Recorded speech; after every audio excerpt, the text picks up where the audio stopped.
पाठ पानी की कहानी प्रश्न उत्तर। लेखक को उसकी बूंद कहाँ मिली? उत्तर। लेखक प्रातःकाल बेर की झाड़ी के नीचे से गुजर रहा था कि बूंद अचानक उसकी कलाई पर आ गिरी और सरक कर हथेली पर चली आई। ओस की बूंद क्रोध और घृणा से क्यों कांप उठी? उत्तर। बूंद ने पेड़ों की स्वार्थपूर्ण प्रवृत्ति के बारे में बताया कि इस पेड़ के बराबर ही उसकी जड़ें तथा रोए जमीन में फैले हुए हैं। इन्हीं में से एक रोए ने उसे भी बलपूर्वक अपनी ओर खींच लिया और अपने में समाहित कर लिया। बूंद वहां 3 दिन तक सांसद भोगती रही। यह बताते हुए ओस की बूंद क्रोध और घृणा से कांप उठी। हाइड्रोजन और ऑक्सीजन को पानी ने अपना पूर्वज या पुरखा क्यों कहा है? उत्तर। पानी की बूंद ने हड्रजन यानी हाइड्रोजन और ओसजन यानी ऑक्सीजन को अपना पुरखा इसलिए कहा है क्योंकि दोनों की अभिक्रिया के फलस्वरूप बूंद का जन्म हुआ। इस अभिक्रिया में दोनों का प्रत्यक्ष अस्तित्व खो गया था। पानी की कहानी के आधार पर पानी के जन्म और जीवन यात्रा का वर्णन अपने शब्दों में कीजिए। पानी के जन्म की कहानी। पानी की कहानी शीर्षक पाठ में लेखक रामचंद्र तिवारी ने बताया है कि बहुत समय पहले हाइड्रोजन और ऑक्सीजन नामक गैसें सूर्यमंडल में तेज लपटों के रूप में विद्यमान थी। एक अन्य विशाल ग्रह की आकर्षण शक्ति के कारण उसका कुछ अंश टूटकर अलग हुआ और ठंडा हो गया। इसी ऑक्सीजन और हाइड्रोजन की क्रिया के फलस्वरूप पानी का जन्म हुआ। पानी का जीवन यात्रा की कहानी। पानी वायुमंडल में जल वाष्प के रूप में विद्यमान था। अन्य वाष्प बादल के मिलने के बाष्प भारी तथा ठंडी हुई और भारी होकर वर्षा के रूप में नीचे आई। वर्षा की बूंदें पहाड़ की चोटियों पर बर्फ के रूप में जम गई। सूर्य की किरणों की ऊष्मा ने उन्हें पिघलाया तथा कुछ हिमखंड भी टूटकर इस पानी के साथ सरिता में गए। सरिता से यह पानी सागर में पहुंचा। सागर की तली तथा चट्टानों के बीच से होकर गहराई में चला गया। वहां पर ज्वालामुखी के विस्फोट के साथ ही बाष्प के रूप में यह बाहर आ गया। यही पानी वर्षा के रूप में नदियों में आया तथा नल में जाकर एक टूटे भाग से जमीन पर टपक गया और पृथ्वी द्वारा सोख लिया गया। इस पेड़ की जड़ ने अवशोषित किया और पत्तियों के माध्यम से बाष्प के रूप में वायुमंडल में छोड़ दिया। कहानी के अंत और आरंभ के हिस्से को स्वयं पढ़कर देखिए और बताइए कि ओस की बूंद लेखक को आप बीती सुनाते हुए किसकी प्रतीक्षा कर रही थी? उत्तर। कहानी का आरंभ और अंत पढ़कर हमें ज्ञात होता है कि ओस की बूंद लेखक को आप बीती सुनाते हुए सूर्य के निकलने की प्रतीक्षा कर रही थी ताकि सूर्य की ऊष्मा पाकर उसमें उड़ने की शक्ति आ जाए और वह उड़ जाए। जल चक्र के विषय में जानकारी प्राप्त कीजिए और पानी की कहानी से तुलना करके देखिए कि लेखक ने पानी की कहानी में कौन कौन सी बातें विस्तार से बताई हैं। उत्तर। पानी हमारे आसपास नदियों, समुद्रों, झीलों, कुओं, तालाबों आदि में विद्यमान है। यह पानी सूर्य की ऊष्मा से बाष्पीकृत होकर भाप बन जाता है। यही भाप ठंडी होकर वर्षा के रूप में पुनः पृथ्वी पर आ जाती है। यह चक्र निरंतर चलता रहता है। लेखक ने पानी की कहानी में निम्नलिखित बातें विस्तार से बताई है। हाइड्रोजन और ऑक्सीजन से पानी बनने की प्रक्रिया, पानी का पहाड़ों पर बर्फ के रूप में जमा होना, हिमखंड का टूटना तथा ऊष्मा पाकर पिघलकर पानी बनना, पानी की बूंद का सागर की गहराई में जाना तथा विभिन्न समुद्री जीवों को देखना, ज्वालामुखी के विस्फोट के रूप में बाहर आना आदि। पानी की कहानी पाठ में ओस की बूंद अपनी कहानी स्वयं सुना रही है और लेखक केवल श्रोता है। इस आत्मकथनात्मक शैली में आप भी किसी वस्तु का चुनाव करके कहानी लिखें। आत्मकथनात्मक शैली में लोहे की कुर्सी की कहानी। सर्दी के दिन थे। एक दिन हल्की आवाज़ सुनकर मैं बाहर निकला। शायद कोई हो, पर वहाँ कोई नहीं था।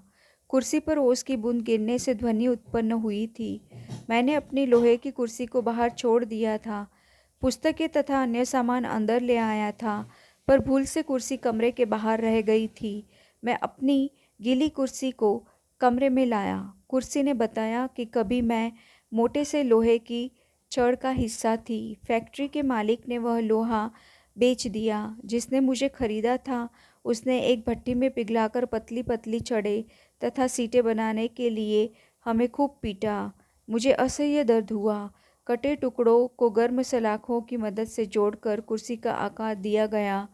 मेरे अनेक भागों को जोड़ने के लिए नट बोल्ट लगाए। इस प्रक्रिया में मुझे बहुत दुख झेलना पड़ा। इसके बाद मुझे आकर्षक बनाने के लिए चमकीला पेंट करके बाजार में बेच दिया गया। वहीं से तुम मुझे खरीद लाए। तब से मैं तुम्हारी सेवा में लगी हूँ और तुम्हारे आराम का साधन बनी हूँ। तुम भी मेरा कुछ ख्याल किया करो। यूँ बाहर रात भर रहने से तो मैं ठिठुर कर मर ही जाऊंगी। समुद्र के तट पर बसे नगरों में अधिक ठंड और अधिक गर्मी क्यों नहीं पड़ती? समुद्र का पानी आसपास के इलाकों का तापमान ना तो अधिक बढ़ने देता है और न अधिक घटने देता है। यहाँ का तापमान समशीतोष्ण अर्थात सुहावना बना रहता है। यही कारण है कि समुद्र के तट पर बसे नगरों में न अधिक सर्दी पड़ती है और न अधिक गर्मी पड़ती है। पेड़ के भीतर फव्वारा नहीं होता, तब पेड़ की जड़ों से पत्ते तक पानी कैसे पहुँचता है? इस क्रिया को वनस्पति शास्त्र में क्या कहा जाता है? क्या इस क्रिया को जानने के लिए कोई आसान प्रयोग है? जानकारी प्राप्त कीजिए। पेड़ के तने में जाइलम और फ्लोएम नामक विशेष कोशिकाएं होती है। इन विशेष कोशिकाओं का समूह जड़ों द्वारा अवशोषित पानी पत्तियों तक पहुँचाता है। इस तरह पेड़ में फव्वारा न होने पर भी पानी पत्ते तक पहुँच जाता है। इस क्रिया को वनस्पति शास्त्र में कोशिका क्रिया कहते हैं। यह क्रिया उसी तरह होती है जैसे दीपक की बाती में तेल ऊपर चढ़ता है। प्रयोग। इस क्रिया को समझने के लिए एक आसान सा प्रयोग करते हैं। एक ऐसा पौधा लेंगे जिसमें सफ़ेद रंग के पुष्प खिले हों। इस पौधे की जड़ों को उस बीकर में रख देते हैं जिसमें पानी भरा हो।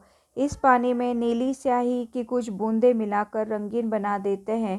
कुछ समय के उपरांत हम देखते हैं कि सफ़ेद पुष्प की पंखुड़ियों पर नीली धारियाँ पड़ने लगी हैं। ये धारियाँ बीकर के रंगीन पानी के कारण हैं, जिन्हें जड़ों ने अवशोषित करके तने के माध्यम से पत्तियों तक पुष्पों तक पहुँचाया है। विद्यार्थी इस प्रयोग को करके देखें, वे अपने विज्ञान शिक्षक से अधिक जानकारी प्राप्त कर सकते हैं। अनुमान और कल्पना। पानी की कहानी में लेखक ने कल्पना और वैज्ञानिक तथ्य का आधार लेकर ओस की बूंद की यात्रा का वर्णन किया है। ओस की बूंद अनेक अवस्थाओं में सूर्यमंडल, पृथ्वी, वायु, समुद्र, ज्वालामुखी, बादल, नदी और जल से होते हुए पेड़ के पत्ते तक की यात्रा करती है। इस कहानी की भांति आप भी लोहे अथवा प्लास्टिक की कहानी लिखने का प्रयास कीजिए।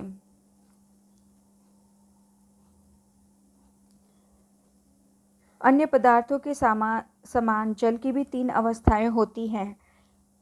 अन्य पदार्थों से जल की इन अवस्थाओं में एक विशेष अंतर यह होता है कि जल की तरल अवस्था की तुलना में ठोस अवस्था हल्की होती है। इसका कारण दीजिए। जल की 3 अवस्थाएं होती हैं, ठोस, द्रव और गैस।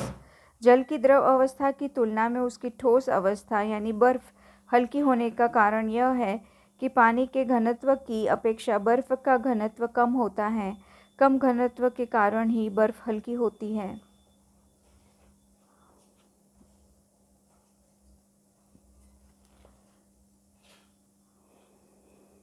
किसी भी क्रिया को संपन्न अथवा पूरा करने में जो भी संज्ञा आदि शब्द संलग्न होते हैं, वे अपनी अलग अलग भूमिकाओं के अनुसार अलग अलग कारकों के रूप में वाक्य में दिखाई पड़ते हैं। जैसे वह हाथों से शिकार को जकड़ लेती थी। जकड़ना क्रिया तभी संपन्न हो पाएगी जब कोई व्यक्ति जकड़ने वाला हो, कोई वस्तु हो जिसे जकड़ा जाए। इन भूमिकाओं की प्रकृति अलग अलग है। व्याकरण में ये भूमिकाएं कारकों के अलग अलग भेदों जैसे कर्ता, कर्म, करण आदि से स्पष्ट होती है। अपनी पाठ्य पुस्तक से इस प्रकार के 5 और उदाहरण खोज कर लिखिए और उन्हें भली भांति परिभाषित कीजिए। उत्तर, पाठ्य पुस्तक से खोजे गए 5 उदाहरण। यदि संसार में बदलू को किसी बात से चिढ़ती तो वह थी कांच की चूड़ियाँ। संसार में अधिकरण कारक, बदलू को कर्म कारक, किसी बात से अपादान कारक, कांच की चूड़ियाँ संबंध कारक।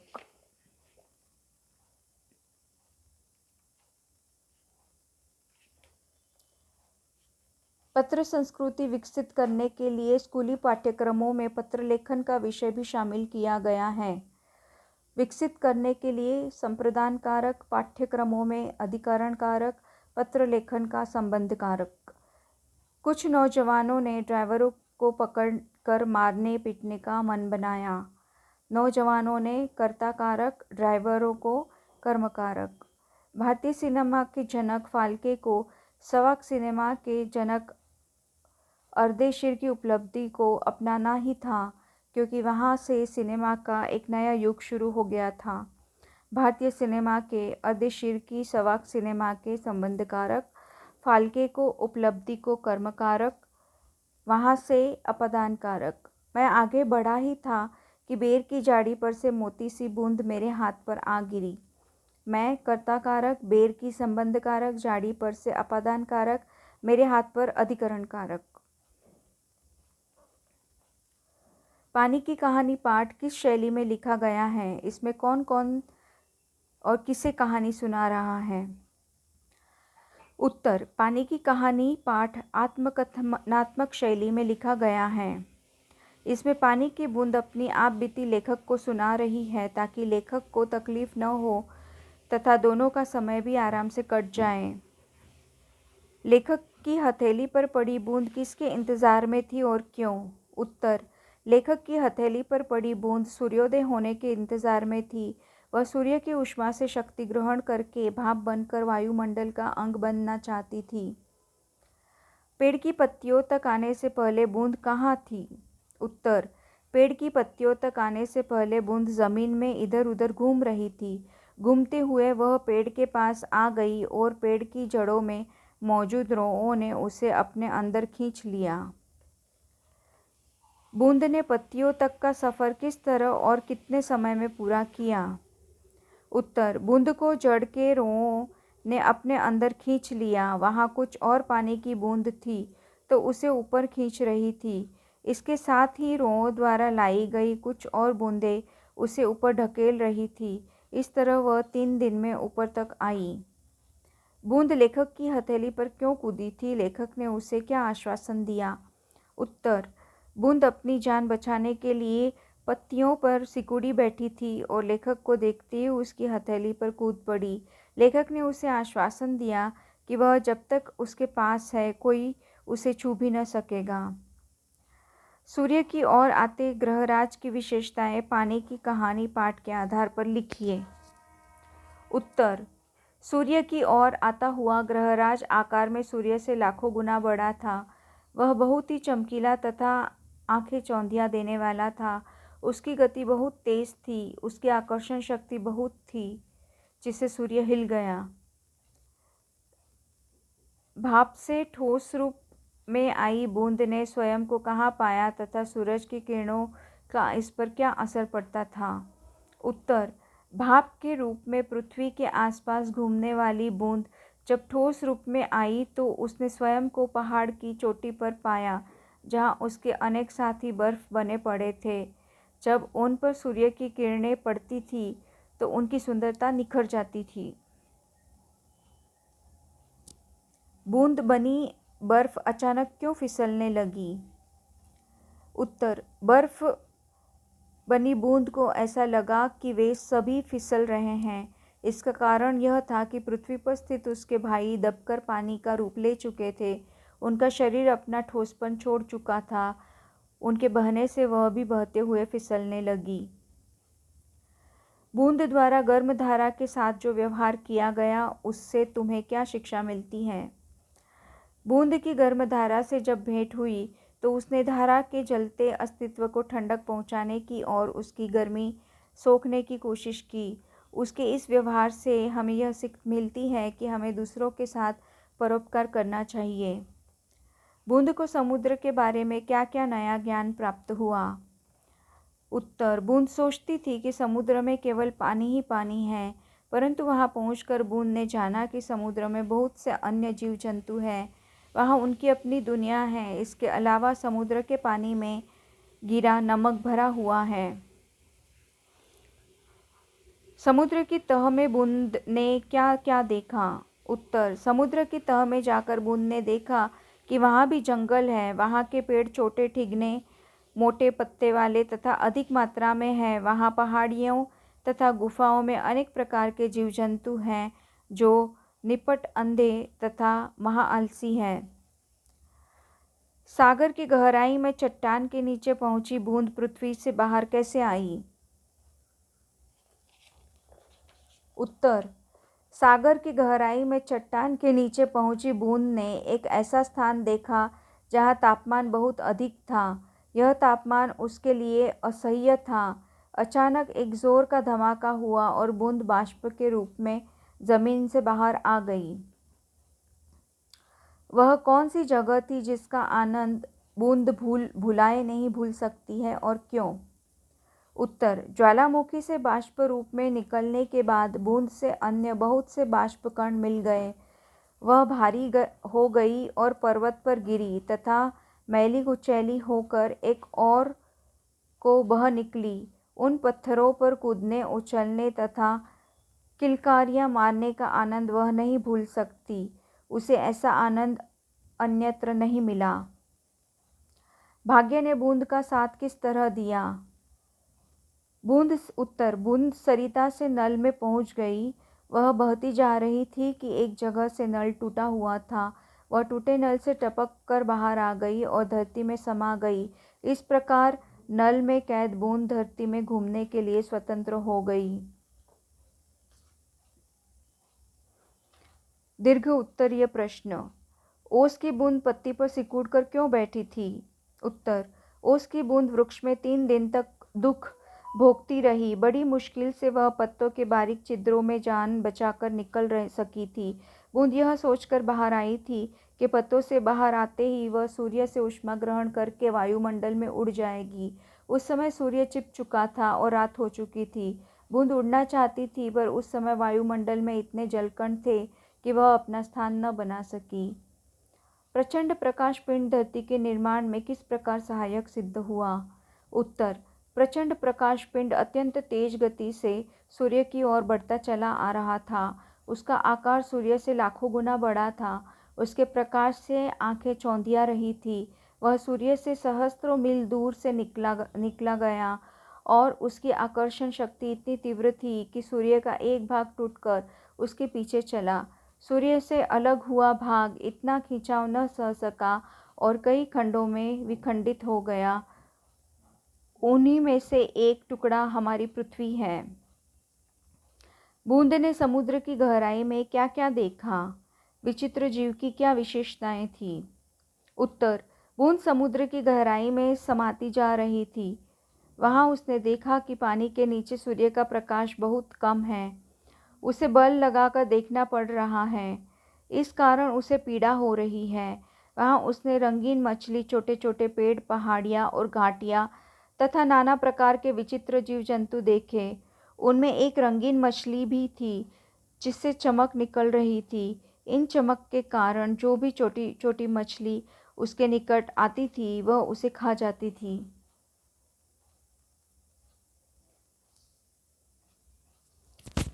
शब्दार्थ: आश्चर्य, हैरानी, दृष्टि, निगाह, झंकार, मधुर स्वर, स्वर, आवाज़, उत्पन्न करना, पैदा करना, प्रसन्नता, खुशी, अविश्वास, भरोसा न रह जाना, टटोलना, ढूंढना, निर्दयी, दया रहित, असंख्य, अनगिनत, बलपूर्वक, जबरदस्ती, बंधु, भाई, प्राणनाश करना, जान देना, प्रयत्न, कोशिश, उत्सुकता, कुछ जानने समझने की इच्छा, सांसत, कष्ट, दुर्गति, जैसे तैसे, किसी तरह, रक्षा, बचाव, दर्शन करना, देखना, परिपूर्ण, भरा हुआ, पुरखा, पूर्वज, विद्यमान, मौजूद, ब्रह्मांड, संपूर्ण लोक, प्रचंड, तेज, चूर्ण, चुरा, आकर्षण, खिंचाव, प्रारंभ, शुरुआत, प्रत्यक्ष, स्पष्ट रूप से, दीर्घजीवी लंबे समय तक, वार्तालाप बातचीत, ठोसपन कठोरता, तरल द्रव रूप, मास महीना, भेंट मुलाकात,